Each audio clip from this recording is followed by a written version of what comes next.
Hello, everybody. It's Yusef and Rusty and my daughter Sophia for CraftyAcuity.org. Yusef.crow@gmail.com for commissions. What's going on, everybody? How's your week? Finally finished another piece of artwork. This one is still Tenchu 2. We're going with the Tenchu theme. In the video game, they got 3 different stories which don't meld together, and I'm kind of disappointed.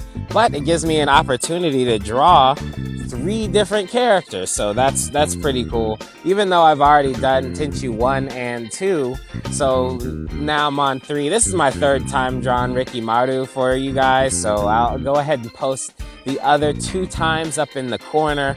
And you know, in the second one I drew Rikimaru, and somebody pointed out that the hand was really big. If you're on my Gmail G Plus account, you'll see that the hand on my Rikimaru is a little bigger. The one on the right, his right, not ours. It's on the left for us. Anyway, I went back and fixed it because I don't know why I didn't do it before, but it bothered me so much that I just, you know how it is. You're an artist and you start doing stuff, and then all of a sudden you're like, why am I not fixing this? Anyway, so in this piece of artwork, it was very weird for me because I wanted to change up on my brushes. Because I use the same watercolor brush on Manga Studio every time. You know, it doesn't take too much memory. It's not very labor intensive for my computer, which is a fairly simple computer. And I find that the computer is simple, but since I can draw on it because it's like a computer tablet, I have to like slow down if I use weird brushes. So this time I used a different watercolor brush just to see how the texture would fill out. Also, I didn't mess around too much with the flats. You know, I wanted my picture to have a little bit more texture to it this time. And if you put the flats down, then it kind of smooths everything out when you do the actual rendering and stuff. I guess, do you call it rendering when you use the colors and everything? Anyway. But yeah, so instead of putting down the flats like I always do, and it's a very boring process, I just decided to color everything like I would with regular markers, I guess, where I just pull out all the colors that I would use, lay them out, and then color them piece by piece, as opposed to everything, and then go back over it with shade and stuff like that. It was actually a little bit more fun, and I'm kind of indifferent with how it turned out, so I'll probably do the different brushes a little bit more, just for fun's sake, just for a different look at my artwork.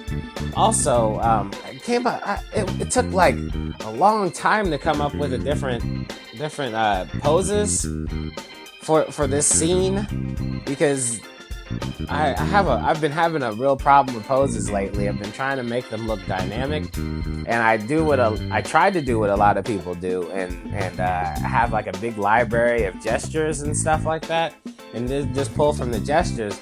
But to me, gestures are like, they're a little too samey for me. Like I could have came up with a lot of those gestures in my sleep. So what I normally do is look at the gestures and then just make up my own. I always think that's weird. Like I can't just steal a gesture from Pinterest or something like that. Whatever. The background I actually just painted instead of, drew out and then filled in the blanks, which was actually a lot of fun for me, and I enjoy how it turned out. One of the issues that I had was Rikimaru is a shadow. He's a ninja, right? Thus, when you try to draw Rikimaru in a setting, he blends in with the setting, and that made it really difficult for me. Like, really difficult, because gray, like the background I chose made it a gray on gray situation, And that's my daughter making noise. And I had to really mess with the lighting, like pretty hardcore, to try and bring Rikimaru's figure out of the background, which he clearly blended into. If you guys had any have any idea how I could do that better, you know, other than just changing the color of the background or something like that, let me know. Let me know some tricks. I would be very happy to hear what you guys have to say.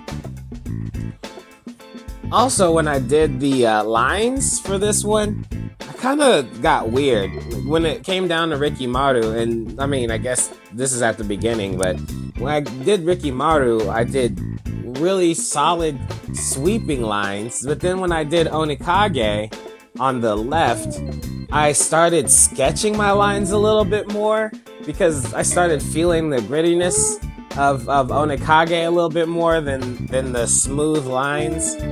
It was weird how that turned out, and I was just going with the flow in my mind.